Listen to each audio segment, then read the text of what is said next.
The vampire king found a baby in a dumpster behind his nightclub, a note pinned to the infant's shirt reading, "Yours." He froze, ancient hands trembling. What no one knew, he'd been sterile for 8 centuries, yet this child bore his exact birthmark. Now someone was either giving him impossible hope or setting the perfect trap. The rain drummed against the glass walls of Crimson Vale as Kieran Blackthorne descended the service stairs behind his nightclub, the scent of refuse and decay thick in the pre-dawn air. The Vampire King moved with practiced silence through the narrow alley, his enhanced senses cataloging every shadow and whisper of wind until something made him freeze. A sound. Not the usual symphony of rats and rotting garbage, but something infinitely more fragile. A heartbeat, small and rapid, and impossibly pure in this place of discarded things. His ancient hands found the infant nestled between torn cardboard and empty bottles, the tiny body wrapped in a hospital blanket that still carried the antiseptic smell of modern medicine. The note pinned to the child's shirt was simple white paper, the ink fresh enough that it hadn't yet begun to run in the moisture. Yours. One word that hit him like silver through the chest. Kieran lifted the baby with trembling fingers, 8 centuries of immortal composure cracking as he stared down at features that were achingly familiar, yet impossibly new. The infant's left shoulder bore the crescent moon birthmark that had been carved into Kieran's own flesh when he was turned, a mark that served as both blessing and curse among his bloodline. No vampire had been born with this mark for 800 years. No vampire had been born at all. His Lieutenant Marcus appeared at the mouth of the alley, water dripping from his dark hair as he took in the scene. Kieran. I heard the call from security. What is Marcus stopped speaking as his eyes found the child in Kieran's arms. The baby's fingers wrapped around Kieran's thumb with surprising strength, and in that moment, something fundamental shifted in the ancient vampire's chest. A warmth he hadn't felt since his human days spread through his veins, and he realized with shock that his heartbeat had synced perfectly with the infant's. Thump, thump, thump, thump, 2 hearts beating as one in a way that defied every law of vampire physiology.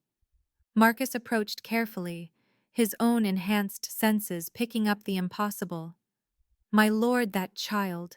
He smells of your blood, but that's not possible. Kieran couldn't form words.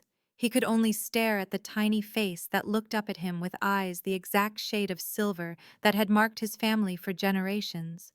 The baby made a soft sound, not quite a cry, but something like recognition, and Kieran felt a pull in his chest so strong it nearly brought him to his knees. This child was his. Every instinct screamed it, every fiber of his being recognized what his mind couldn't accept. He was sterile, had been for 8 centuries. Yet here was proof that something beyond his understanding had taken place. The security footage will show who left him here, Marcus said quietly. Should I review it now? Yes, Kieran managed, his voice rougher than it had been in decades. And Marcus. No one else knows about this. Not yet. The Vampire King carried the child up the stairs and through the service entrance of his nightclub, moving like a man in a dream. The baby remained calm in his arms, small fingers curling and uncurling against the silk of Kieran's shirt. They rode the private elevator to his penthouse in silence, Marcus's eyes never leaving the infant whose very existence challenged everything they knew about their kind. The elevator doors opened onto Kieran's sanctuary 40 stories above the city, walls of glass offering a panoramic view of the urban sprawl below. Rain streaked the windows like tears, and somewhere in the distance thunder rolled across the sky. Kieran settled into the leather chair by his fireplace, the baby cradled against his chest, and for the first time in centuries he felt something like peace. But peace was a luxury vampire kings couldn't afford. Within the hour, Elena Vasquez arrived with her bag of herbs and crystals, her expression growing more grave with each test she performed. The witch knelt beside Kieran's chair, her dark eyes reflecting firelight as she passed her hands over the sleeping infant. She spoke in whispers, words of power that made the air shimmer around them. "This child carries vampire essence," she said finally, "but not turned vampire, born vampire, and something else, something human that shouldn't be able to coexist with our nature." Kieran felt his throat tighten. What does that mean? It means someone has found a way to create what nature never intended. A bridge between species. Elena's fingers traced sigils in the air above the baby's chest. The genetic markers are complex, overlapping in patterns I've never seen. This child could grow to possess abilities that surpass either parent species, or the conflicting natures could tear him apart from within. The witch's expression darkened as she examined the note more closely, her enhanced senses picking up traces that human technology would miss. The handwriting. "Kieran, I need you to see this." She produced a leather portfolio from her bag, filled with documents and letters spanning centuries. Kieran's correspondence, carefully preserved by supernatural means. Elena laid out several pieces of parchment, the ink faded but still legible. Letters from his human life before his transformation. Letters from Isabella Crane. The handwriting was identical. The woman he had loved and lost in 1823. The woman whose death had driven him to seek the vampire's curse had somehow survived, had somehow given him a child that should not exist. "But she's been dead for 200 years, Kieran whispered. "I held her as she died of consumption. I watched them lower her coffin into the ground." Elena shook her head, her expression grim. "Then either you were deceived, or something far more complex is at work here. Magic that could preserve a human life for centuries exists, but it comes with a price that few would be willing to pay." The baby stirred in Kieran's arms, silver eyes opening to fix on his face with an intelligence that seemed far too old for such a small form. In that gaze, Kieran saw echoes of Isabella's wit and warmth, but also something else. Something that spoke of power barely contained and secrets yet to be revealed. Elena continued her examination, each discovery more troubling than the last. The child's blood shows traces of magical enhancement, but not any spell work I recognize. This is science, not sorcery. Genetic manipulation at a level that suggests government involvement.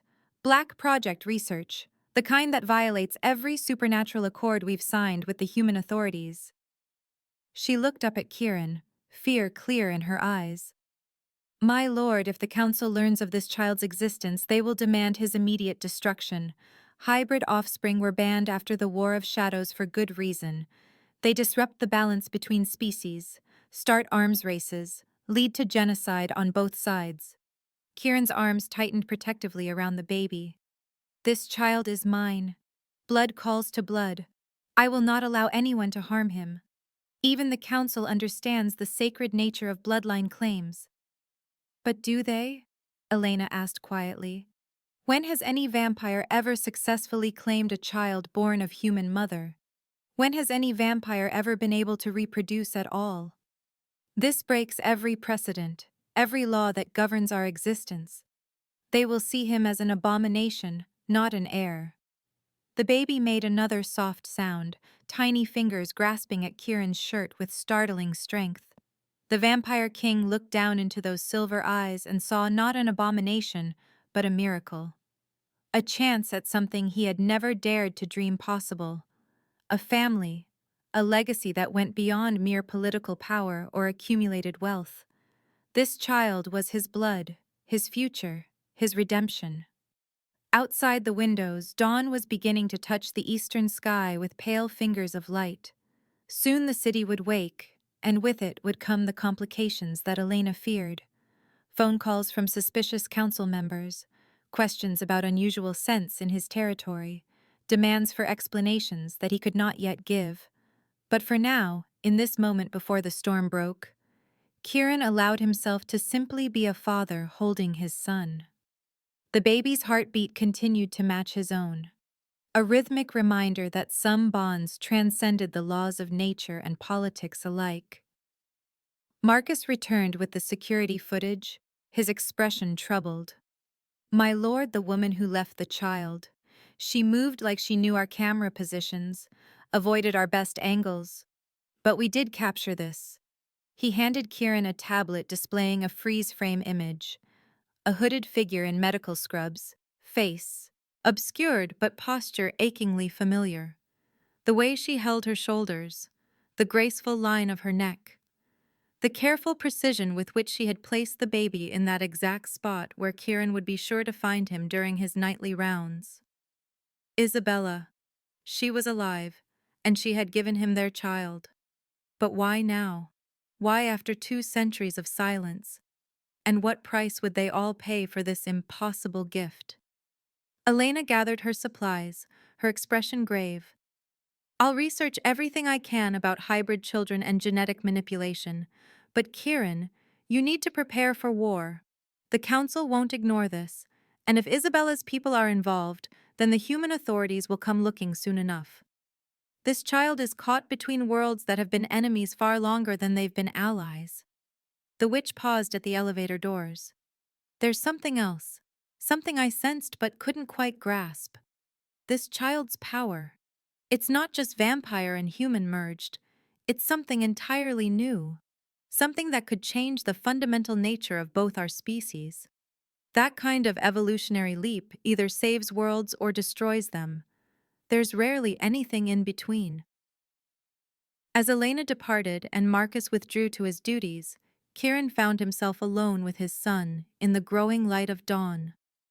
The baby slept peacefully in his arms, unaware of the forces already gathering to claim or destroy him. Unaware that his very existence had shattered the careful balance of power that had kept supernatural and human worlds from open warfare for over a century. But Kieran was aware, and as he looked down at the small, perfect face that bore his bloodline's mark, he made a vow that would echo through whatever battles lay ahead. This child would live. This child would know safety and love and the protection of a father who had waited 800 years to feel complete. Whatever it cost, whatever enemies it made, whatever laws it broke. His son would survive, and in surviving would perhaps heal wounds that had festered between species for far too long. The future stretched before them, uncertain and dangerous, but no longer empty. For the first time in centuries, the Vampire King had something worth fighting for beyond mere survival. He had hope.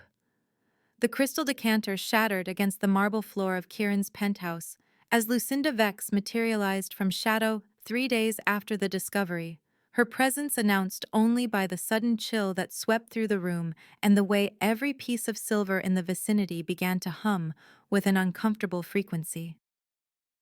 The council enforcer stood in his living space as if she belonged there, her pale hair catching the afternoon light filtering through rain-streaked windows while her predatory smile suggested she knew secrets that could destroy kingdoms. Kieran kept his expression neutral as he faced the woman who served as the council's most efficient weapon, the baby safely hidden in the bedroom beyond where Marcus stood, guard with instructions to kill anyone who threatened the child's existence. Lucinda's ice-blue eyes swept the penthouse with calculating precision, cataloging every detail from the scattered papers on his desk to the lingering scents that told stories he couldn't afford to have read. "Lord Blackthorn," she said, her voice carrying the musical quality that made her interrogations so devastatingly effective. "Forgive the intrusion, but the Council has concerns about certain genetic anomalies appearing in our population. Reports of unusual occurrences, changes in fundamental vampire characteristics that suggest either evolution or contamination." Her nostrils flared slightly as she moved closer, and Kieran forced himself to remain still despite every instinct screaming at him to put more distance between this dangerous woman and his son. "You smell different," she continued, tilting her head like a curious predator studying wounded prey. "Warmer somehow. Less of the eternal winter that marks our kind, and more like something that still remembers what it means to live, rather than merely exist. Have you been experimenting with new feeding practices, or perhaps engaging with magic that might alter your essential nature. Kieran met her gaze steadily, centuries of political maneuvering serving him well as he crafted his response. I've been working closely with Elena Vasquez on some research projects. Witch magic can leave residual traces that affect scent patterns for weeks. Perhaps that's what you're detecting. Lucinda circled him slowly, her enhanced senses picking up layers of information that he prayed wouldn't include the scent of infant vampire hybrid hidden behind reinforced walls. The Council is particularly interested in reports from your territory, Kieran. Your nightclub staff has mentioned strange occurrences over the past few days. Holy water that doesn't burn quite as fiercely. Silver jewelry that feels warm instead of scorching. Blood that tastes somehow richer, more complex, as if it carries additional nutrients that our kind has never encountered before. She paused directly in front of him, close enough that he could see the flecks of gold in her pale eyes. Such changes suggest either the presence of something that shouldn't exist or the influence of power that could fundamentally alter what we are. Either possibility requires immediate investigation. The enforcer's words hit closer to truth than Kieran dared acknowledge, for he had noticed the changes she described in the 3 days since Gabriel's arrival. His own feeding had become less urgent, the constant hunger that defined vampire existence dulled to something manageable. The blessed silver cross he kept as a reminder of his human life no longer burned when he touched it. Even the holy water Elena used in her protective rituals felt lukewarm against his skin instead of searing like acid. The baby's presence was transforming not just Kieran, but the very environment around him, creating ripples of change that apparently extended throughout the nightclub and into the supernatural community beyond. These are interesting observations, Lucinda, but I fail to see how they constitute anomalies requiring council intervention. Perhaps our kind is simply adapting to the modern world as we've done for centuries. Evolution, rather than contamination. Her smile turned sharp as broken glass. Evolution implies gradual change over generations, Kieran. What we're seeing suggests external influence, artificial enhancement, the kind of genetic manipulation that violates every accord we've signed with human authorities since the Treaty of Shadows ended the last supernatural war. If someone is experimenting on our people, we need to know who and why before such activities draw unwanted attention from governments that barely tolerate our existence as it is. The conversation was interrupted by a soft cry from the bedroom, barely audible but unmistakably the sound of an infant in distress. Lucinda's head snapped toward the noise, her predatory instincts honing in on the source like a blade finding its target. "What was that?" she asked, her voice dropping to a whisper that somehow felt more dangerous than any shout. Kieran forced himself to appear unconcerned, even as his undead heart began racing with the terror of discovery. "Probably just the television in my private quarters."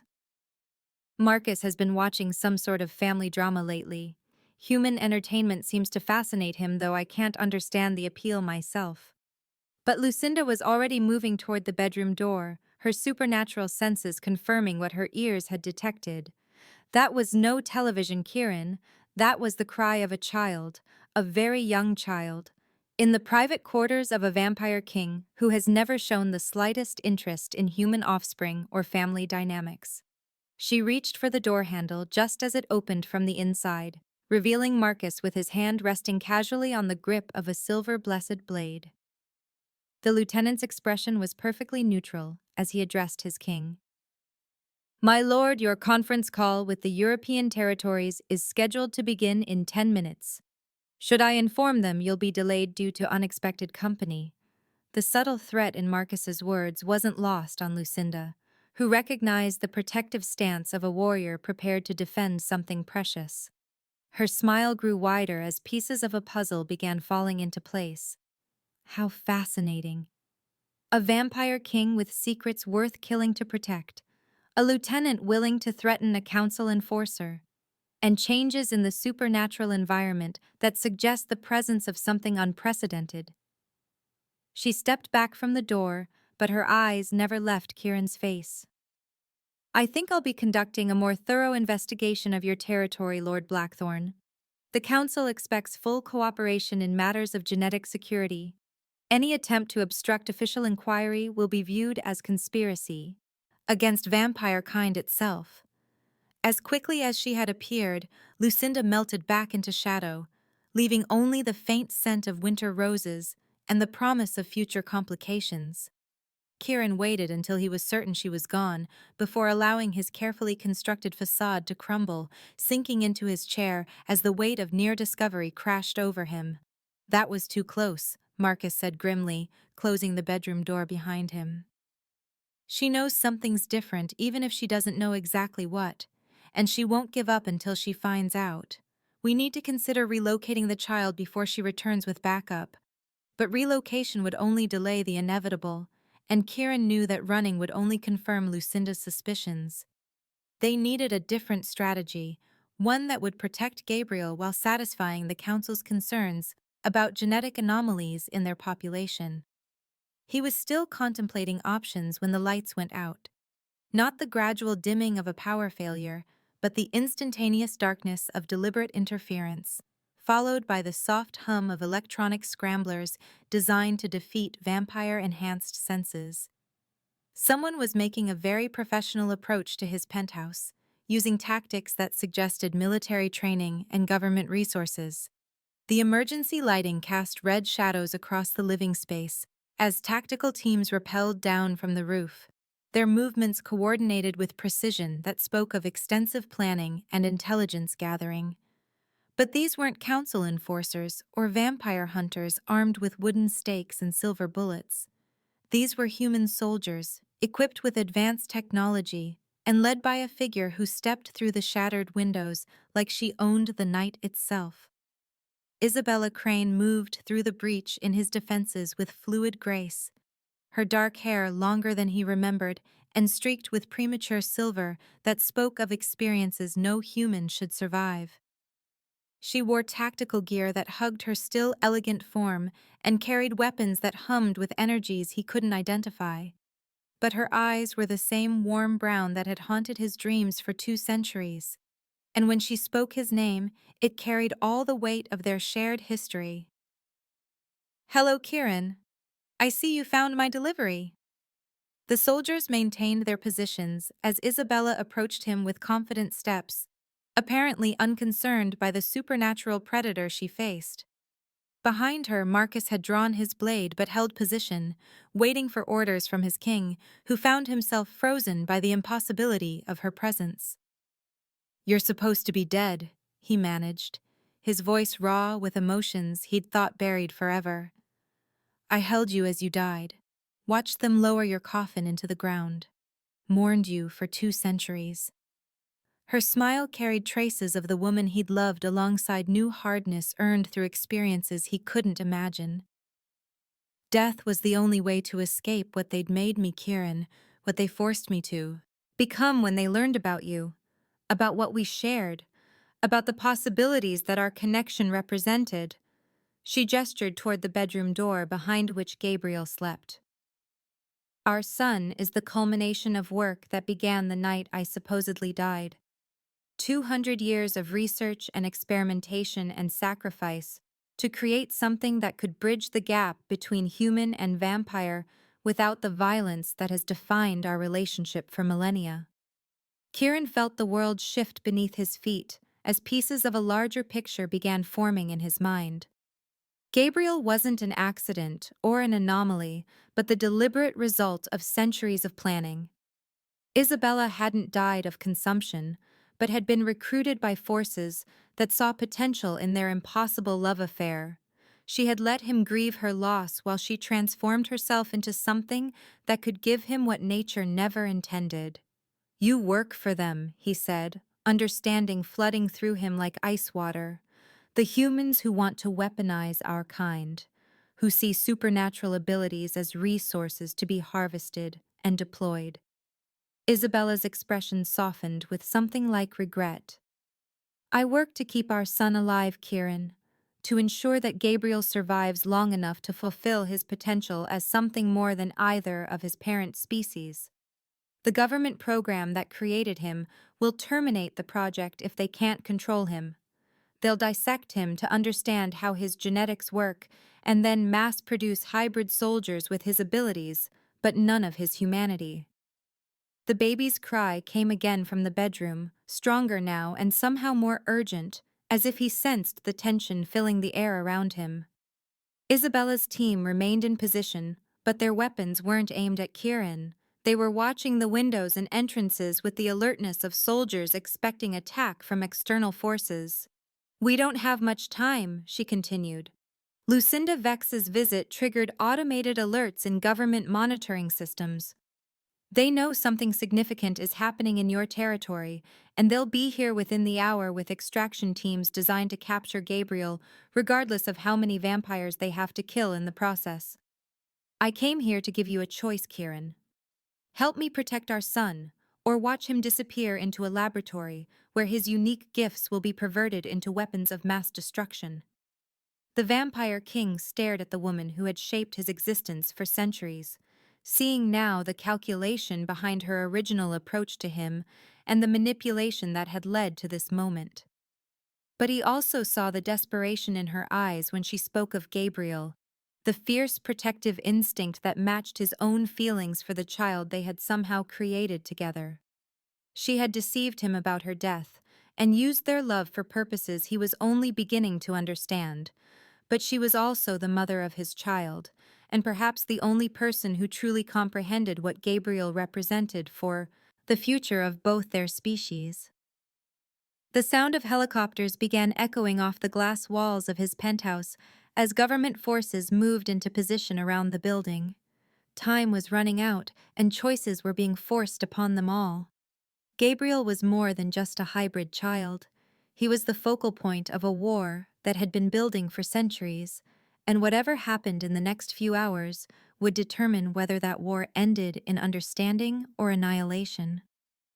Kieran looked toward the bedroom where his son slept, then back at Isabella, whose presence had shattered everything he thought he knew about his past and future.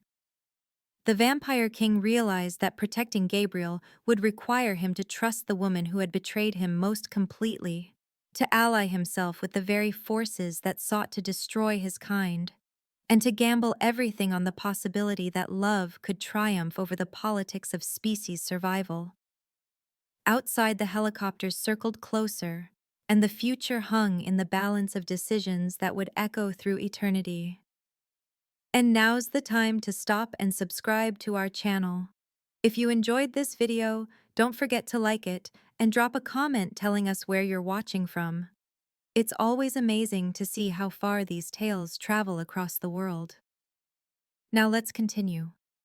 The helicopters maintained their circling pattern around the glass tower as Isabella's revelation hung in the air between them like a blade poised to fall, her words cutting through every assumption Kieran had built about his son's miraculous existence and replacing them with the stark reality of political machination that stretched back over a century.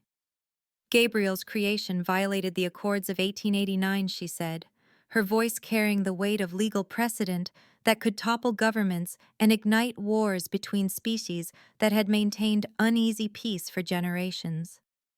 The supernatural community agreed that hybrid reproduction would never be attempted because it destabilizes the fundamental balance that keeps humans and vampires from mutual annihilation. By bringing Gabriel into existence, we've committed an act of war, whether we intended to or not. Kieran felt the walls of his carefully constructed world crumbling as he processed the implications of her words, understanding now why Lucinda Vex had been so focused on genetic anomalies and why the Council's interest in his territory had suddenly intensified. Gabriel wasn't just his son, but a living violation of treaties signed in blood and witnessed by powers that predated most modern nations. Every day the child remained alive was another day that vampire and human authorities had grounds to declare the accords null and void, returning both species to the state of open warfare that had nearly destroyed civilization in the 19th century. But there's still a way to protect him. Isabella continued, her tactical gear gleaming in the emergency lighting as her soldiers maintained their perimeter. Watch. The government program that created Gabriel operates outside official channels, using black budget funding and facilities that don't officially exist. If we expose their illegal activities, we can force them to abandon the hybrid project while simultaneously giving Gabriel protected status as evidence in international tribunals. He would be safe in witness protection, and the political crisis would be resolved without bloodshed. The offer struck Kieran like silver through the heart, because he could see the cold calculation behind it, the way Isabella had reduced their son to a political asset, whose value lay in his ability to expose corruption, rather than his inherent worth as their child.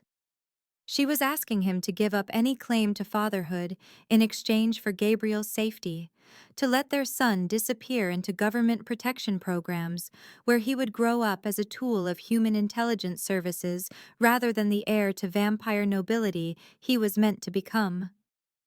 "You want me to abandon him," Kieran said, his voice carrying centuries of accumulated authority that made Isabella's soldiers shift nervously despite their training. "To let humans raise my son as their weapon, instead of letting him know his true heritage. To sacrifice my only chance at family for political expediency that serves your masters more than it serves Gabriel." Isabella's expression hardened as she recognized the rejection in his tone. "Gabriel's heritage is what makes him a target, Kieran. Every supernatural faction will want to claim or destroy him. Every government agency will want to study or weaponize him. The only way he survives childhood is if he disappears completely from both our worlds until he's old enough to protect himself. You're thinking like a father when you need to think like a king who understands the cost of keeping dangerous secrets." Their confrontation was escalating toward violence when Marcus stepped forward from his position by the bedroom door, his expression carrying guilt and resolve that immediately set alarm bells ringing in Kieran's enhanced senses. The loyal lieutenant who had served him for over a century looked directly at Isabella as he spoke words that shattered every assumption about loyalty and trust that had defined their relationship. "The council already knows about the child," he said, his voice steady despite the magnitude of his betrayal. "I've been reporting unusual activities in Lord Blackthorn's territory for the past month. The genetic anomalies, the changes in supernatural ecosystem, the scent patterns that suggested artificial enhancement of vampire characteristics. When I discovered the infant 3 days ago, I immediately sent word to Victoria Ashford about the potential threat to vampire purity." Kieran felt the world stop as Marcus's words sank in, realizing that his most trusted ally had been feeding information to the Council's most dangerous enforcer throughout the entire crisis. Every conversation they'd shared about protecting Gabriel had been transmitted to enemies who viewed the child as an abomination requiring immediate termination. The Vampire King's hand moved instinctively toward his concealed weapon, as centuries of friendship crumbled into dust and betrayal. Why he managed to ask, though, part of him already knew the answer. Marcus had always been a purist who believed vampire nobility came from their separation from humanity, their superiority over mortal limitations. A hybrid child represented everything he feared about their species, losing its essential nature. "I've served vampire interests for 3 centuries, my lord, and I won't stand by while genetic contamination destroys what we are. That child is an abomination that threatens the purity of bloodlines that stretch back to the beginning of our kind. If we allow hybrids to exist, we open the door to wholesale modification of vampire genetics. Within generations, our species will be nothing but laboratory experiments designed by human scientists who see us as raw material for their enhancement programs." Marcus drew his blade as he spoke, silver blessed steel gleaming in the red emergency lighting. Isabella's soldiers immediately trained their weapons on him, while Kieran found himself caught between the lieutenant he'd trusted like a brother and the woman whose love had defined his existence for centuries. The tactical situation was deteriorating rapidly as loyalties fractured along lines that had been drawn long before Gabriel's birth. You always were too sentimental about humans, Marcus continued, his eyes fixed on Kieran with something like pity. It's what made you weak enough to fall for her manipulation in the first place. She played on your loneliness and convinced you that love could bridge the gap between predator and prey. Now you have living proof that such bridges only lead to the corruption of everything pure about our nature. The sound of shattering glass announced the arrival of new players in the deadly game as council forces descended through the penthouse windows with military precision that matched Isabella's team. Victoria Ashford materialized from shadow, like death given elegant form, her ancient presence filling the space with power that made every other supernatural creature in the room step back involuntarily. The vampire queen stood nearly 7 feet tall with silver hair that moved like liquid mercury, and eyes that held the accumulated wisdom and cruelty of over a millennium of existence. She surveyed the scene with the dispassionate gaze of a judge pronouncing sentence on criminals who had already been found guilty. Lord Blackthorn, she said, her voice carrying harmonics that resonated in frequencies only vampire ears could detect. You stand accused of violating the Accords of 1889 by harboring hybrid offspring created through illegal genetic experimentation. The child must be surrendered immediately for purification to prevent contamination of our bloodlines and preserve the stability of supernatural human relations. Surrender him now and face exile rather than execution. Kieran moved to place himself between Victoria and the bedroom where Gabriel slept, every instinct screaming at him to protect his son, regardless of the cost. I invoke the right of paternal claim, he declared, using words that hadn't been spoken in council chambers for over 500 years. By ancient law, no vampire father can be separated from his acknowledged offspring without trial by combat to prove legitimacy of bloodline connection. Gabriel bears my family mark, and my blood calls to his. I claim him as my heir and demand the protection accorded to all vampire nobility.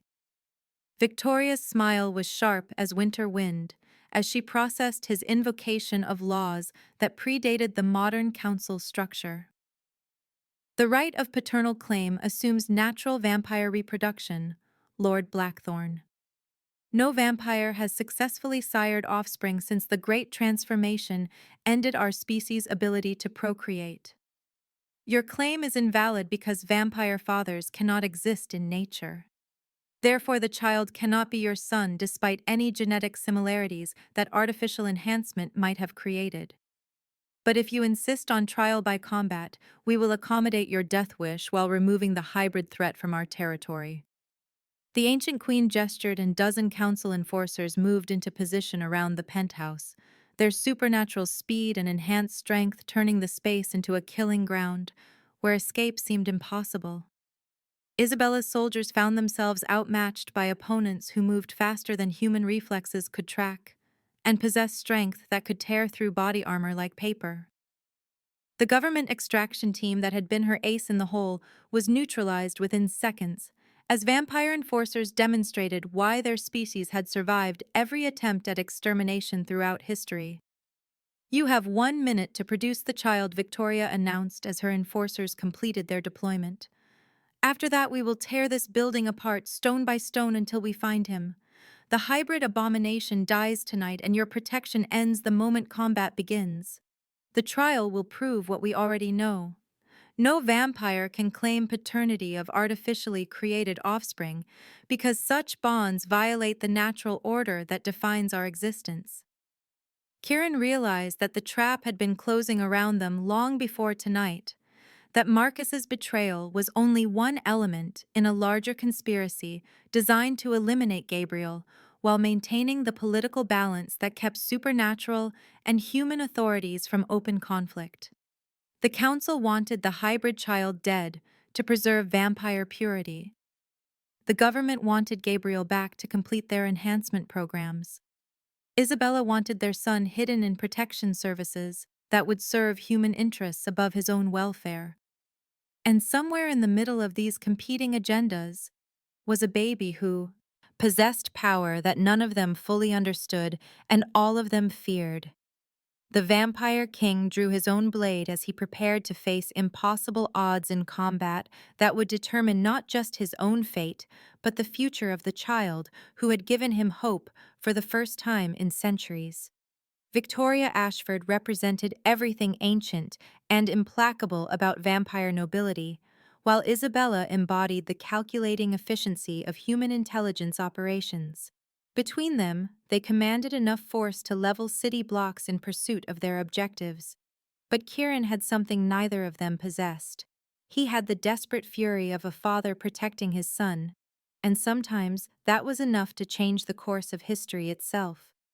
Gabriel's cry echoed from the bedroom, as if the infant could sense the violence gathering around him like storm clouds. And in that moment, Kieran made his choice. He would fight them all if necessary. Council enforcers and government soldiers alike, ancient vampire queens and enhanced human operatives.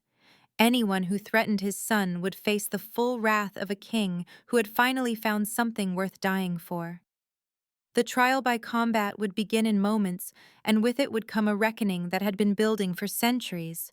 A collision between old laws and new realities that would reshape the supernatural world forever. The descent into the council's underground chambers felt like traveling backward through time itself, as Victoria Ashford led the procession through tunnels carved from living rock centuries before modern civilization had even dreamed of such depths.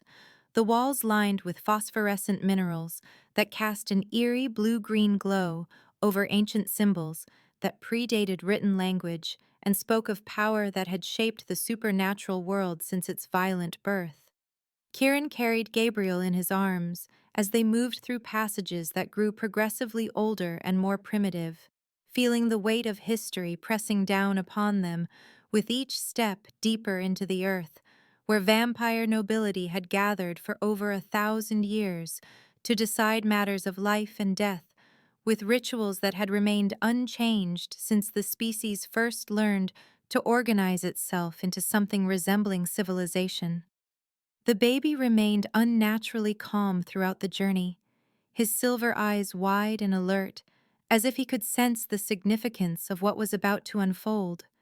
Tiny fingers grasping at Kieran's shirt, with strength that seemed to increase the deeper they went into the sacred spaces where his fate would be decided by laws older than nations and precedents written in blood that had been spilled for causes most of the modern world had forgotten.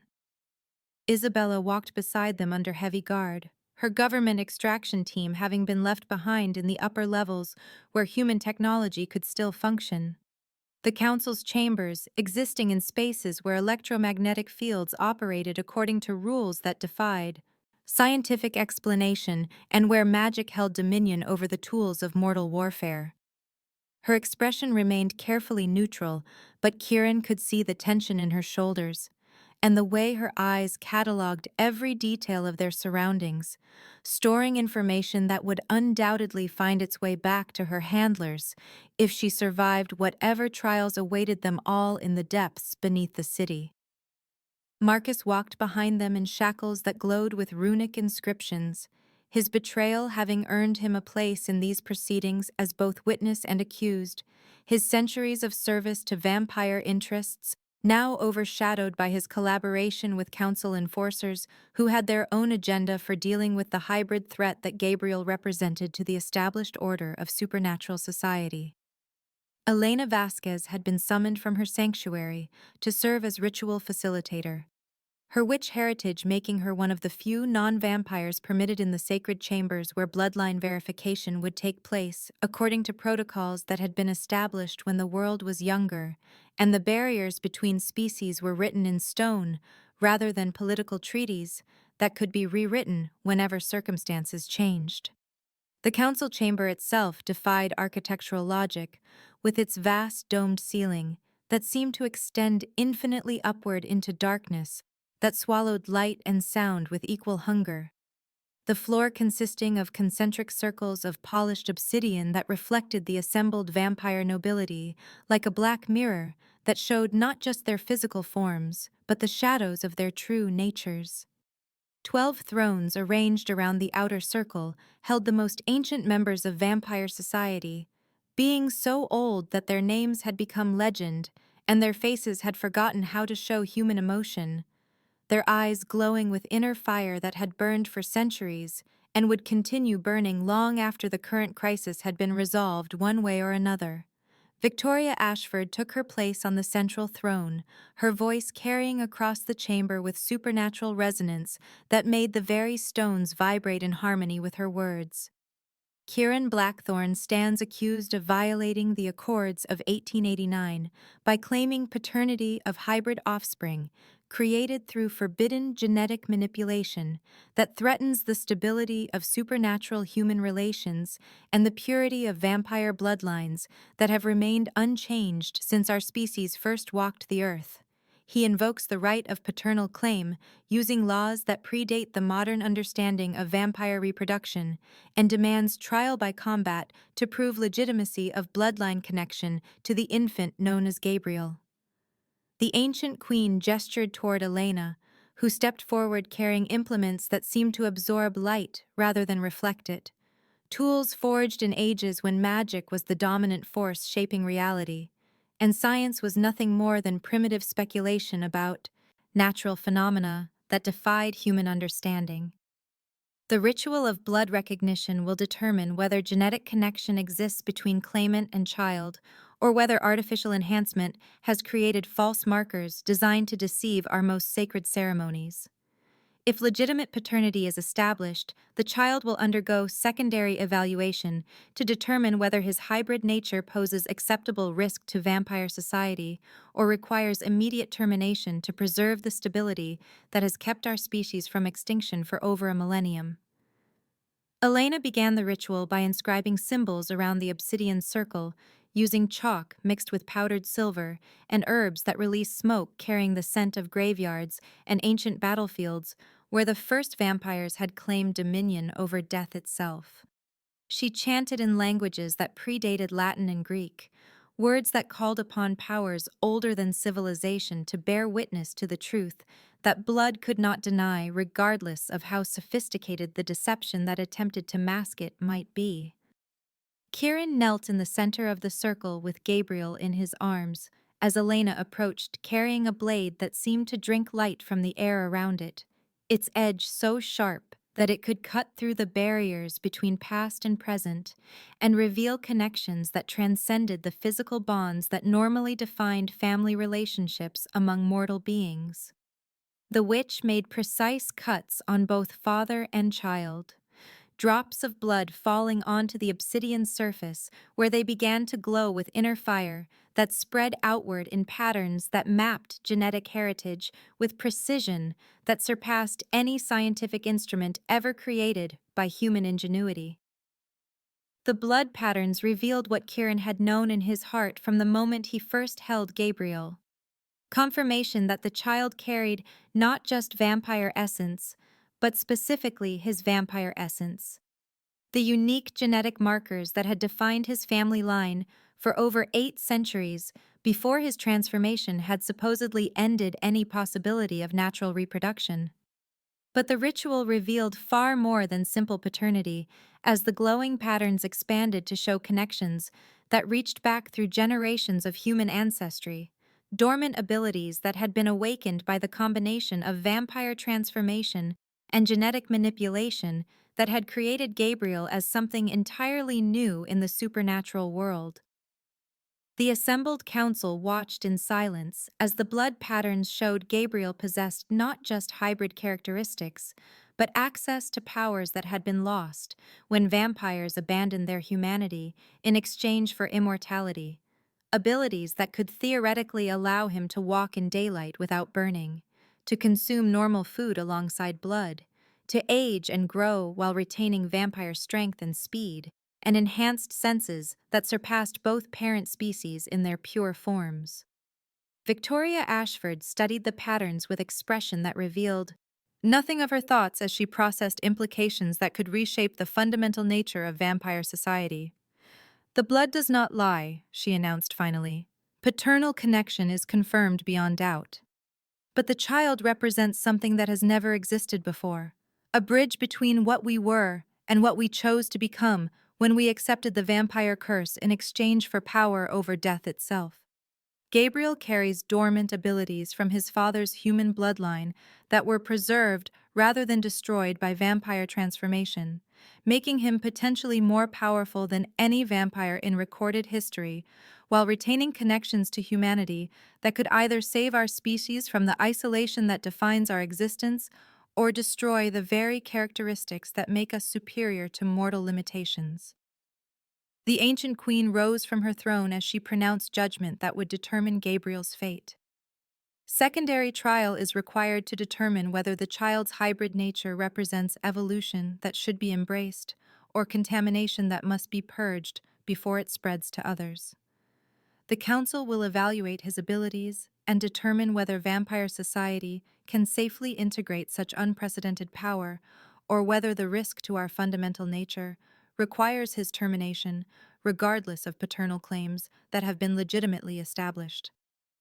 Elena began preparing for the secondary evaluation when alarms began sounding throughout the chamber, their wailing notes indicating breach of security that threatened the sanctity of proceedings that were supposed to be protected by supernatural forces that had never been overcome by external assault in over 1,000 years of vampire history. Isabella's true plan revealed itself as government forces equipped with technology specifically designed to neutralize vampire advantages flooded into the chamber through passages that shouldn't have existed, their weapons firing rounds that disrupted the magical protections surrounding the council, while electromagnetic pulses interfered with vampire-enhanced senses and coordination that normally made them unstoppable in combat situations. But the government assault was only one element in a larger strategy that became clear as Isabella activated recording equipment that had been hidden throughout the chamber, devices that captured every word and image of vampire nobility gathered in secret session to decide the fate of hybrid offspring created through genetic manipulation that violated international treaties signed by governments that had no idea their representatives were negotiating with supernatural beings who controlled significant portions of global politics and economics. She had been playing all sides from the beginning, using Gabriel as bait to expose both the government's illegal hybrid program and the Vampire Council's existence to a world that would demand answers about genetic experimentation and supernatural manipulation of human affairs that had shaped history from the shadows for centuries. The revelation that vampire nobility existed and had been secretly influencing human civilization while conducting genetic experiments on their own species would trigger international incidents that could lead to open warfare between humans and supernatural beings who had maintained careful balance of power through secrecy and selective revelation of their capabilities to trusted government contacts who could be controlled through a combination of supernatural influence and political leverage. Isabella's betrayal cut deeper than Marcus's collaboration with the council because it threatened not just Gabriel's safety, but the entire structure of supernatural society that depended on humans remaining ignorant of vampire capabilities and influence over mortal affairs. She had turned their son into a weapon aimed at both species, using his existence to trigger revelations that would force vampires into the open while simultaneously exposing government black programs that conducted illegal experiments on supernatural beings without oversight or accountability to democratic institutions that were supposed to control such activities. The chamber erupted into chaos as council enforcers fought government soldiers, while ancient vampires found themselves facing weapons designed specifically to exploit their vulnerabilities. Silver rounds fired from guns that tracked targets moving at supernatural speeds, while electromagnetic fields disrupted their enhanced senses and left them vulnerable to assault by enemies who had studied vampire physiology with scientific precision that rivaled their own understanding of human limitations. Gabriel began crying as violence exploded around him, his infant distress triggering abilities that no one had anticipated as his hybrid nature responded to threat with powers that surpassed both parent species in ways that defied prediction or control. The child's cries carried supernatural resonance that affected every vampire in the chamber, somehow dampening the bloodthirst that normally drove them to violence and replacing it with protective instincts that focused their attention on ensuring his safety rather than destroying their enemies through the application of lethal force that had defined vampire conflict resolution for centuries. Elena realized first what was happening as she watched ancient vampires who had not shown mercy in over 1,000 years begin restraining themselves, rather than slaughtering government soldiers who posed minimal threat to beings of their power and experience. Gabriel's unique gift was revealing itself under stress, his hybrid nature allowing him to temporarily suppress the very characteristics that made vampires apex predators while awakening dormant humanity that had been buried beneath centuries of supernatural transformation and political necessity that demanded ruthless efficiency in dealing with threats to species survival. The child was literally rewriting vampire nature through his presence, offering glimpses of what their species might become if they could retain their enhanced abilities while recovering the emotional connections and moral constraints that had been sacrificed when they chose immortality over mortal limitations that had defined their original human existence. The broadcast transmission began at exactly 2:47 a.m. Eastern Standard Time. As Isabella's hidden recording equipment fed live footage of the Vampire Council chambers to news networks across 6 continents, the images of ancient supernatural nobility, locked in combat with government soldiers, shattering every assumption about the nature of reality that human civilization had built over centuries of carefully maintained ignorance regarding the forces that truly shaped global politics and social development. Within minutes of the first transmission reaching major media outlets, emergency broadcasts interrupted regular programming in dozens of countries as world leaders scrambled to respond to revelations that vampire nobility had been secretly influencing human affairs while conducting genetic experiments that violated every international treaty governing scientific research on sentient beings. The footage captured Victoria Ashford moving with inhuman speed as she fought soldiers armed with electromagnetic weapons designed specifically to disrupt vampire-enhanced senses, her ancient grace and lethal efficiency proving beyond doubt that supernatural beings possessed capabilities that surpassed human understanding. While the council chamber's architecture and ritualistic elements provided evidence of organized vampire society that had existed for centuries without detection by intelligence agencies that prided themselves on global surveillance capabilities. Kieran fought his way through the chaos while protecting Gabriel, the infant's cries triggering abilities that grew more pronounced under stress, as his hybrid nature responded to violence with powers that defied every assumption about vampire reproduction and genetic inheritance. Government soldiers found their weapons malfunctioning as they approached the child, electromagnetic fields failing, and silver rounds missing targets that should have been impossible to avoid, while council enforcers discovered their bloodthirst, dampened by proximity to the baby, whose very presence seemed to rewrite fundamental aspects of vampire psychology. The child's touch began healing wounds on both sides of the conflict, his tiny hands somehow channeling energies that repaired damage inflicted by weapons designed to exploit supernatural vulnerabilities, while his influence spread through the chamber like ripples in a pond, affecting every vampire present with calming effects that contradicted centuries of evidence about their inherently predatory nature. Elena struggled to maintain magical protections around the ritual circle as government forces deployed scramblers that interfered with supernatural energies, while Isabella coordinated the assault from concealed positions that allowed her to direct both the military operation and the media broadcast that was reshaping human understanding of reality in real time. The witch realized that Gabriel's abilities were responding to the stress of combat by manifesting at levels far beyond what they had observed during quiet moments in Kieran's penthouse. The child's hybrid genetics, apparently designed to activate protective capabilities when threatened with violence or separation from his supernatural parent. Marcus found himself torn between loyalty to vampire purity and growing recognition that Gabriel represented something unprecedented and potentially valuable as he watched the child's influence transform ancient council members from ruthless predators into beings capable of restraint and mercy that had been absent from their nature for centuries. The lieutenant's betrayal had triggered events that now spiraled beyond any possibility of control, as the revelation of vampire existence forced supernatural society into a crisis that threatened the careful balance of power that had prevented open warfare between species for over a century.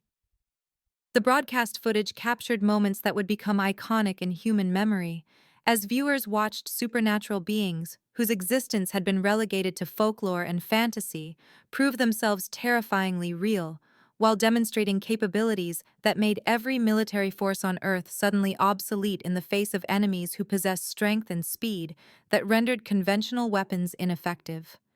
Government spokesmen began issuing denials even as the evidence played out live on international television, intelligence agencies activating emergency protocols designed to contain supernatural threats, while military commanders realized their forces were woefully unprepared for conflict, with beings who could move faster than human reflexes, could track and possess enhanced senses that made stealth operations virtually impossible.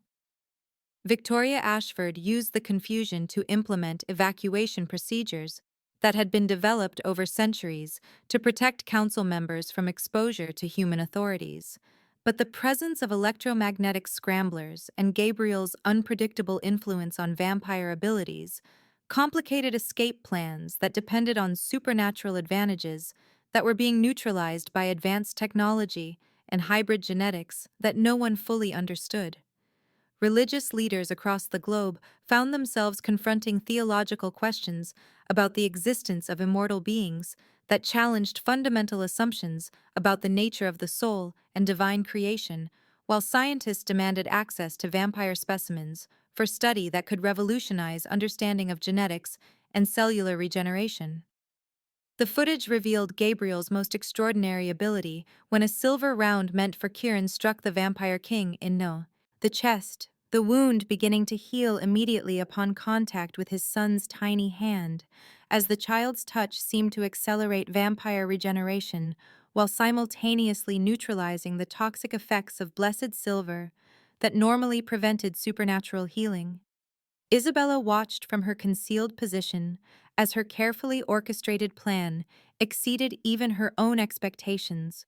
The global response to vampire revelation, surpassing intelligence projections about how quickly human society would adapt to the reality of supernatural beings among them, while government black programs found themselves exposed to public scrutiny that threatened decades of illegal research into genetic enhancement and supernatural weaponization. The three-way battle in the council chambers represented only the beginning of conflicts that would reshape both human and vampire civilizations, as traditional power structures collapsed under the weight of revelations that changed everything about how species viewed their relationship to one another and their place in a world where the laws of nature operated according to rules that defied scientific understanding. Kieran managed to reach the evacuation tunnel with Gabriel, as government forces overwhelmed council defenses, the child's influence having transformed the battle from potential massacre into contained skirmish, where casualties remained minimal despite the application of lethal force by all participants. Elena followed with ritual implements that contained genetic information about Gabriel's unique heritage, while Marcus found himself abandoned by both sides as his betrayal left him without allies among vampires who could no longer trust his loyalty, or humans who saw him as enemy combatant rather than potential collaborator. The escape route led through ancient tunnels that connected the council chambers to safe houses throughout the city, but Kieran realized that nowhere would be truly safe now that vampire existence had been revealed to a world that would demand answers about centuries of hidden influence over human affairs. Gabriel's abilities continued manifesting during their flight as the child somehow sensed pursuit and began affecting the tunnel environment itself, stone walls becoming warm to the touch, while air currents shifted to mask their scent trail from tracking teams that included both vampire enforcers seeking to reclaim council property and government operatives determined to capture the hybrid asset whose genetic secrets could revolutionize military enhancement programs. The broadcasts triggered immediate responses from other supernatural communities, as werewolf packs and fae courts realized their own secrecy had been compromised by vampire exposure, while ancient entities that preferred isolation found themselves forced to consider whether the revelation of one supernatural species would inevitably lead to discovery of others who had maintained even deeper concealment from human awareness. Within hours of the first transmission, vampire safe houses across the globe reported coordinated attacks by government forces that had apparently been prepared for this eventuality, while traditional human allies began severing connections to supernatural contacts whose existence they could no longer acknowledge without facing political consequences that threatened their own survival in democratic societies, suddenly aware of shadow manipulations that had shaped their development for centuries. The vampire world fractured along ideological lines as news of Gabriel's abilities spread through supernatural communication networks, creating three distinct factions with incompatible visions for how their species should respond to forced revelation and the existence of a hybrid child whose powers challenged fundamental assumptions about vampire nature. Traditionalists, led by surviving council members, advocated for immediate war against human civilization to re-establish supernatural dominance through superior strength and speed, while eliminating the hybrid contamination that threatened vampire genetic purity. Progressives saw Gabriel as proof that coexistence between species was possible through gradual integration that allowed humans to adapt to supernatural reality while vampires learned to moderate their predatory instincts. Extremist cults began worshipping the child as fulfillment of ancient prophecies about a bridge between worlds who would lead supernatural beings into a new age of power and influence that transcended the limitations of secrecy and hidden manipulation. Kieran found himself hunted by all three factions as he attempted to protect Gabriel while navigating a world where every government agency, with supernatural awareness, had placed bounties on both their heads, and Isabella had disappeared into intelligence black sites that operated beyond the reach of conventional law enforcement or international oversight. The child's growing abilities attracted attention from werewolf packs, who saw potential alliance opportunities, and fake courts that viewed hybrid genetics as either fascinating experiment or dangerous precedent. While ancient entities emerged from centuries of hibernation to investigate claims about a being whose very existence challenged the natural order that had governed supernatural society since its violent birth in ages before human civilization achieved its current technological sophistication. Gabriel's influence began affecting humans who came into prolonged contact with him as research teams dispatched by various governments discovered that proximity to the child triggered dormant genetic sequences that enhanced physical capabilities while awakening latent psychic abilities that most people possessed but never accessed due to psychological barriers that prevented full utilization of human potential. These discoveries triggered arms races between nations seeking to weaponize Gabriel's abilities, while religious organizations demanded access to study what they believed might be divine intervention in human evolution through supernatural means that transcended scientific explanation and entered realms of theological significance that challenged established doctrines about the relationship between mortal and immortal existence. The abandoned monastery, hidden deep in the Carpathian Mountains, had served as sanctuary for supernatural refugees since the 14th century, when plague and warfare had driven non-human species into remote strongholds where they could exist without fear of discovery by human populations struggling with their own survival crises. Elena Vasquez had guided Kieran and Gabriel through treacherous mountain passes using ancient pathways that existed partially in the physical world and partially in magical dimensions accessible only to those who possessed knowledge of rituals that predated Christian influence in the region by several millennia. The Gothic structure rose from mist-shrouded peaks like something conjured from fevered dreams, its stone walls bearing protective sigils carved by generations of witches and warlocks who had understood that some refuges required defenses against threats that conventional architecture could never hope to repel. Kieran carried Gabriel through corridors lined with tapestries depicting the history of supernatural resistance against human persecution, while the child's expanding abilities continued manifesting in ways that defied every assumption about hybrid development and genetic inheritance patterns that should have governed his growth according to both vampire and human biological models. The baby could now share memories through skin contact, his tiny hands somehow accessing the thoughts and experiences of anyone he touched with sufficient concentration to breach psychological barriers that normally protected individual consciousness from external intrusion.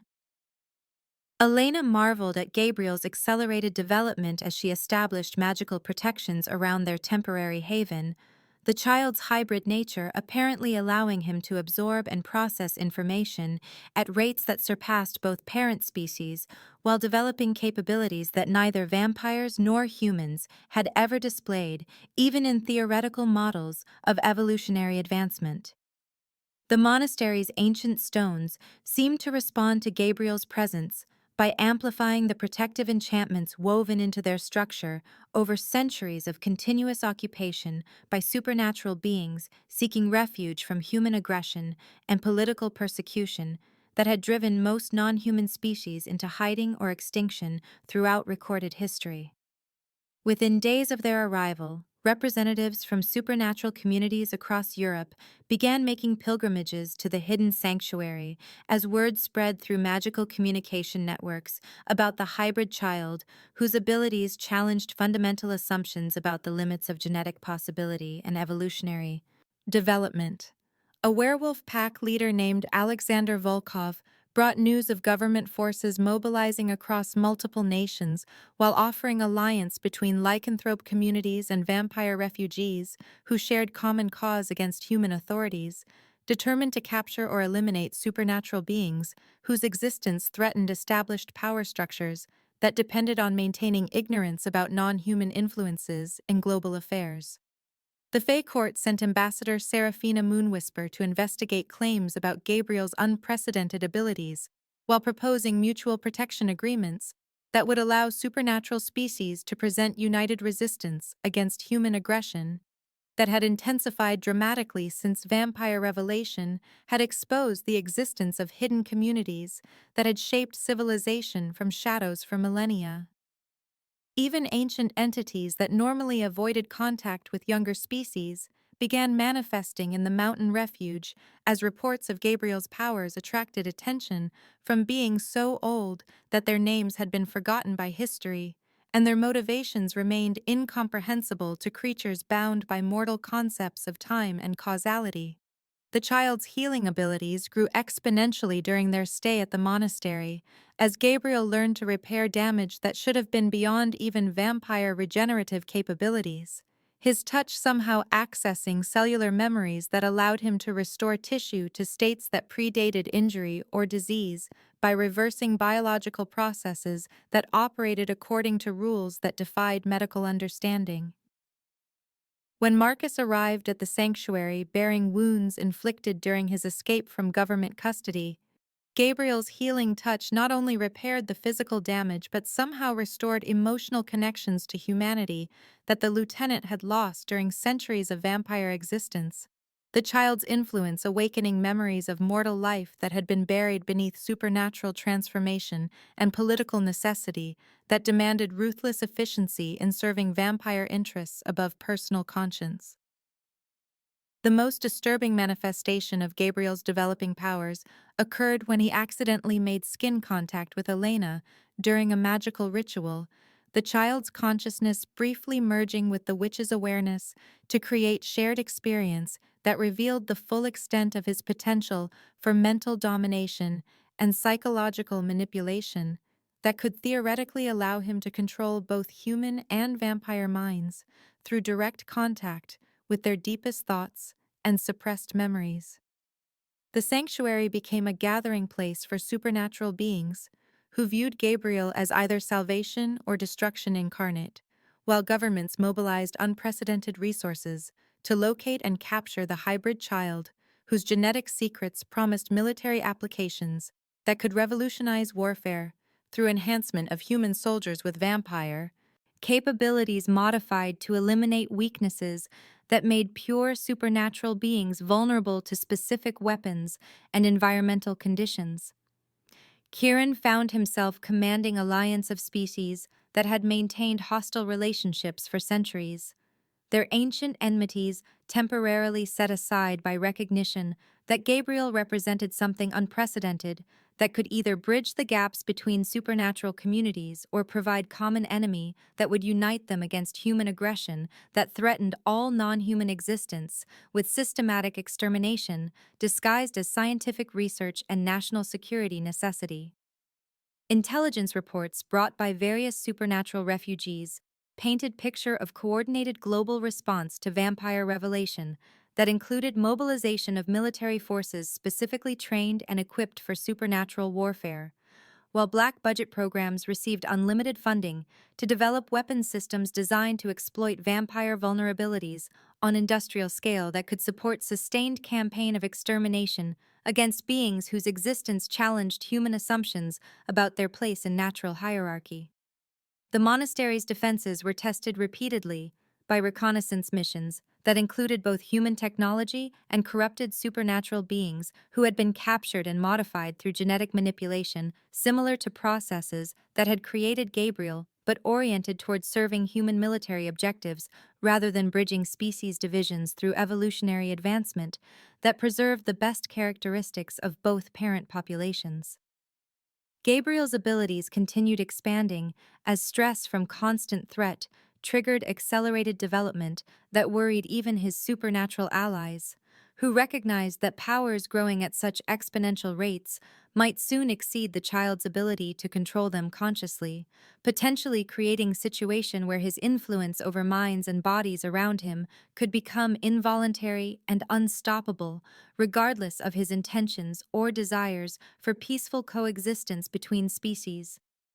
Elena's magical monitoring revealed that Gabriel's hybrid genetics were responding to environmental pressures by activating dormant sequences that had never manifested in either pure vampire or pure human subjects, suggesting that his creators had incorporated genetic material from sources beyond the two known parent species to create something entirely new that transcended normal biological limitations while potentially inheriting characteristics from supernatural beings whose existence remained unknown to both vampire nobility and human intelligence agencies. The situation reached crisis point when satellite surveillance detected massive military buildup in regions surrounding the Carpathian Mountains, as multiple nations coordinated efforts to locate and assault the supernatural refugee sanctuary, while deploying weapons systems that had been developed through decades of secret research into vampire physiology and magical disruption technologies that could neutralize supernatural defenses that had protected non-human communities for centuries. Kieran realized that their mountain refuge could not withstand sustained assault by forces that had been specifically designed to overcome supernatural advantages, while Gabriel's growing powers created additional complications that threatened everyone around him as his involuntary influence began affecting allied supernatural beings in ways that compromised their natural abilities and psychological stability. The child could now heal fatal wounds through brief contact while simultaneously accessing memories spanning centuries of supernatural existence, his consciousness somehow processing information from multiple sources to develop understanding of complex political and magical relationships that should have required decades of study and experience to comprehend. But Gabriel's most dangerous ability remained his capacity to temporarily restore humanity to vampires through prolonged contact. The process apparently reversing supernatural transformation to varying degrees depending on exposure, duration, and the individual vampire's willingness to accept emotional connections that had been severed when they chose immortality over mortal limitations that defined normal human existence. This power represented both incredible gift and terrible threat, as vampires who underwent partial restoration found their enhanced physical capabilities diminished, while their psychological need for blood decreased, but their emotional vulnerability to human concerns increased dramatically, creating identity conflicts that could shatter supernatural beings whose sense of self depended on maintaining clear separation from mortal weaknesses that they had sacrificed to achieve immortal status. The sanctuary's supernatural population grew increasingly divided between those who viewed Gabriel's abilities as evolutionary advancement that could lead to peaceful coexistence between species, and those who feared that his influence would ultimately destroy the essential characteristics that made supernatural beings superior to human limitations. The debate reflecting larger philosophical questions about whether power required isolation from emotional connections that might compromise decision-making processes necessary for survival in hostile environments. Isabella Crane materialized from mountain mists, like ghost returning from grave as winter snow began falling around the monastery. Her approach detected by supernatural senses long before human technology could have identified her presence among the treacherous peaks that surrounded their refuge. The woman who had shaped Kieran's existence for centuries walked through defensive perimeters that should have stopped any human intruder, while accompanied by escort of beings whose nature remained unclear, but whose power signature suggested capabilities that transcended normal classifications of supernatural versus human enhancement through genetic manipulation or technological augmentation. Her arrival triggered immediate alert among sanctuary defenders who recognized her as architect of current crisis through her orchestration of vampire revelation and government assault on council chambers, while simultaneously representing potential source of information about Gabriel's true nature and the extent of modifications that had been performed on his genetics before his placement in Kieran's care. Isabella carried documents bearing United Nations seals alongside credentials from intelligence agencies that operated beyond normal governmental oversight while proposing solutions to supernatural refugee crisis that required sacrifices from all parties involved in conflicts that had escalated beyond anyone's ability to control through conventional diplomatic or military means. Her final gambit involved establishment of supernatural reservation under international oversight where hybrid beings like Gabriel could live safely while contributing to research programs designed to bridge gaps between human and supernatural capabilities through voluntary cooperation rather than forced experimentation that had characterized previous government approaches to non-human enhancement projects.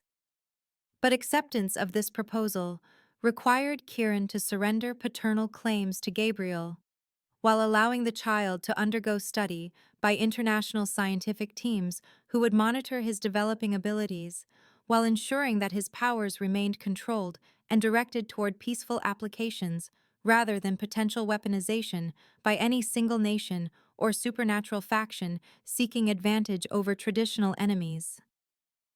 Isabella revealed that her intelligence sources had discovered Gabriel's abilities were approaching critical threshold where his influence over minds around him might become permanent rather than temporary, potentially creating situation where he could involuntarily dominate both human and vampire consciousness on massive scale if his powers continued developing at current exponential rate without external control or conscious limitation that required training and discipline beyond what any child could be expected to achieve without guidance from experts who understood the full implications of his unprecedented capabilities.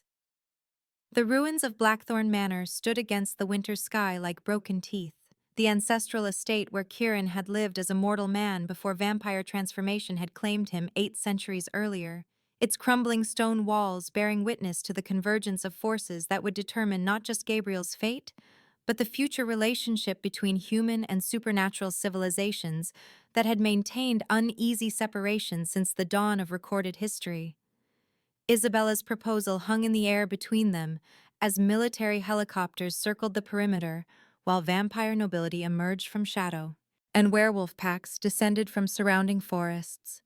All factions drawn to this place where the hybrid child's exponentially growing powers had begun affecting reality itself in ways that transcended normal understanding of genetic limitations and evolutionary possibility. Kieran carried Gabriel through the ruins of his childhood home as memories flooded back unbidden, the child's touch somehow accessing centuries of suppressed human emotion that had been buried beneath vampire necessity and political calculation. The baby's silver eyes reflecting not just present circumstances, but echoes of mortal life that had shaped the man before.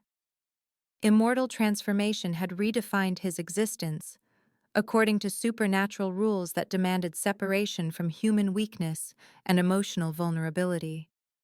The gathered factions maintained tense perimeter as Gabriel's influence expanded beyond conscious control, his hybrid nature responding to stress by amplifying abilities that had already surpassed both parent species, while developing new capabilities that suggested genetic modification far beyond what Isabella had originally revealed about government enhancement programs that had created him as bridge between worlds that had maintained hostile separation for millennia.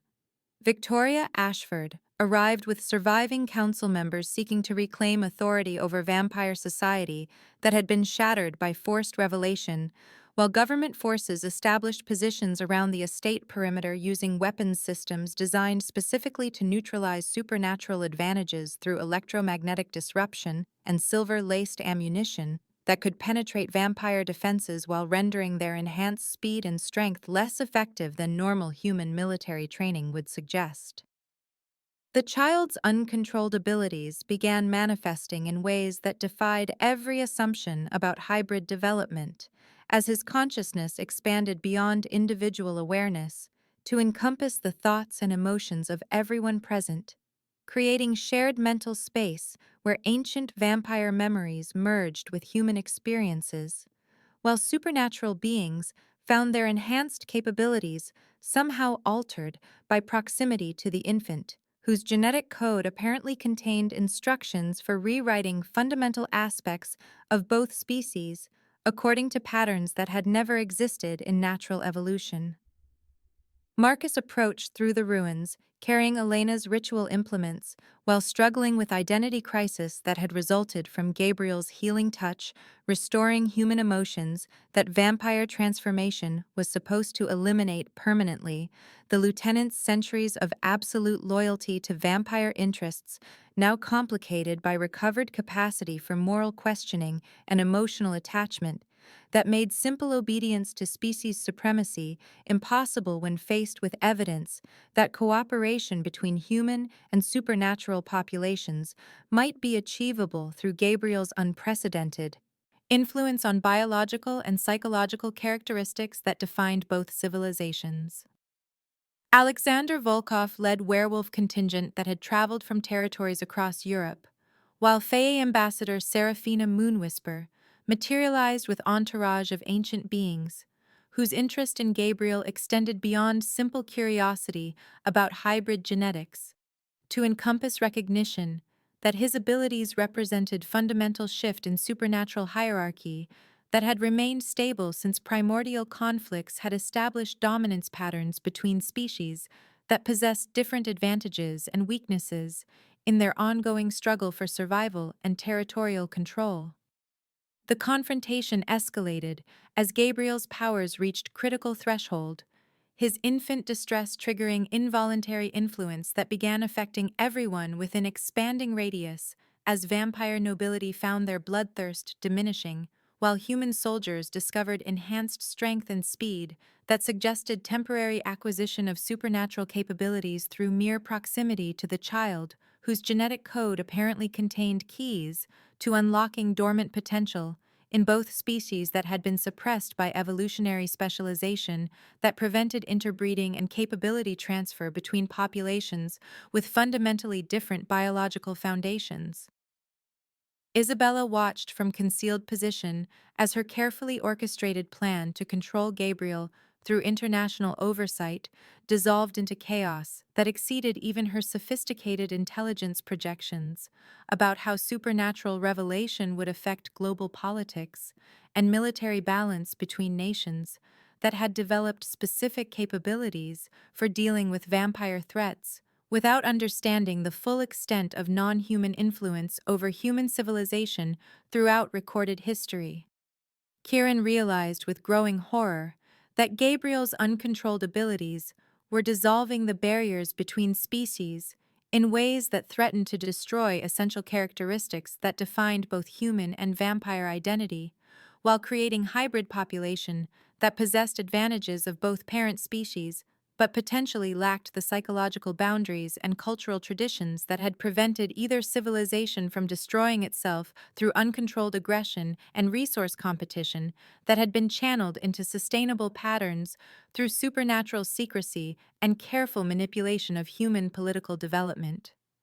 The child's influence began affecting fundamental biological processes as vampires found their immortal regeneration accelerated, while humans developed enhanced healing capabilities alongside increased sensory perception that allowed them to detect supernatural presence with accuracy, that threatened centuries of vampire superiority, based on stealth and surprise, that had made them apex predators despite smaller population numbers compared to human breeding capacity, and technological advancement that could theoretically overwhelm supernatural advantages through sheer numerical superiority and coordinated military action. Victoria Ashford attempted to implement emergency containment protocols while government commanders activated weapons systems designed to neutralize Gabriel through targeted electromagnetic pulse that would theoretically disrupt his hybrid genetics without causing permanent damage to surrounding human personnel. But the child's expanding consciousness began accessing magical energies woven into the Blackthorn estate itself, as generations of supernatural habitation had saturated the ruins with power that responded to his bloodline connection and amplified his abilities beyond any possible technological interference or magical containment that relied on external application of force rather than internal cooperation with genetic modifications that had been designed to resist exactly such attempts at control through hostile intervention. Elena arrived through ancient pathways that connected the estate to magical dimensions where she had been researching methods for stabilizing Gabriel's exponential power development, while discovering that his creators had incorporated genetic material from sources beyond human and vampire DNA to include sequences from beings whose existence transcended normal supernatural classifications and whose capabilities operated according to rules that defied both scientific understanding and magical theory, as practiced by contemporary witch covens and vampire nobility who had maintained technological stagnation in favor of traditional approaches to power that prioritized individual superiority over collective advancement through cooperation and knowledge sharing between species. The crisis reached climax as Gabriel's uncontrolled abilities began affecting reality itself through manipulation of fundamental forces that governed both physical laws and supernatural phenomena. While his consciousness expanded to encompass not just present participants, but historical awareness that accessed genetic memories spanning centuries of conflict between human and vampire civilizations, whose current confrontation represented culmination of hostilities that had shaped both species' development through mutual antagonism that had prevented cooperation despite shared interests in survival and technological advancement that could benefit both populations if traditional prejudices could be overcome through demonstration that coexistence was possible without sacrifice of essential characteristics that defined species identity. Kieran made decision that had been building since the night he first held Gabriel in his arms as he realized that stabilizing his son's powers required sacrifice that would fundamentally alter his own existence while creating permanent connection between father and child that would allow conscious control over abilities that threatened to reshape both human and vampire nature according to patterns that neither species had chosen or understood completely. The Vampire King channeled his own life force through ancient bloodline connection that linked him to Gabriel through genetic heritage that transcended normal reproductive limitations, while using immortal energy that had sustained his existence for 8 centuries to create stabilizing influence that would anchor the child's expanding consciousness in emotional bonds that provided psychological foundation for controlling powers that operated beyond normal understanding of cause and effect in both magical and scientific contexts. The sacrifice began transforming Kieran from immortal predator back toward human mortality, while establishing permanent psychic link that allowed him to share Gabriel's growing awareness while providing guidance and emotional support that would prevent the child's unprecedented abilities from developing into involuntary domination over both human and vampire minds that could theoretically allow single individual to control entire civilizations through direct manipulation of thoughts and biological processes that defined conscious existence for both species. Gabriel's stabilized powers created new supernatural laws that transcended traditional limitations as vampires discovered they could feed without killing through enhanced efficiency that extracted necessary nutrients while leaving human donors alive and unharmed, while humans who experienced prolonged contact with supernatural beings began developing limited enhanced capabilities that bridged gaps between species without eliminating essential characteristics that maintained distinct cultural and biological identities that had evolved over millennia of separate development. The transformation extended beyond immediate participants as ripple effects spread through global supernatural and human populations, establishing framework for coexistence that required cooperation between species while maintaining diversity that preserved advantages of specialized development alongside new possibilities for collaboration that had been impossible when mutual hostility and ignorance had prevented recognition of shared interests in survival and advancement that could benefit both civilizations through knowledge exchange and combined resource utilization that exceeded what either species could achieve independently.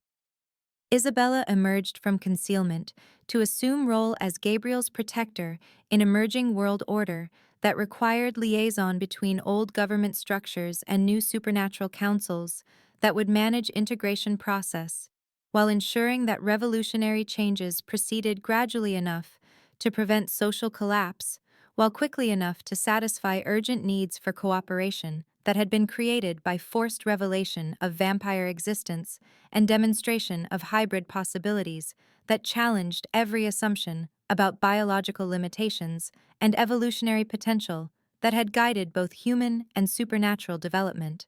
Throughout recorded history, Kieran accepted mortality that would slowly reclaim his immortal existence while preserving vampire strength and enhanced senses that would allow him to serve as bridge between old supernatural nobility and new integrated society, where species boundaries remained meaningful, but no longer absolute barriers to cooperation and mutual understanding that could prevent future conflicts, while enabling advancement that neither human nor vampire civilization could achieve through independent development that ignored potential benefits of controlled hybridization and cultural exchange between populations with complementary strengths and weaknesses. 7 years later, Gabriel appeared as normal child, whose silver eyes held wisdom that spanned centuries of absorbed memories from supernatural beings who had contributed to his understanding of complex relationships between species that had maintained hostile separation, while sharing common interests in survival and growth that could be achieved through cooperation rather than conquest.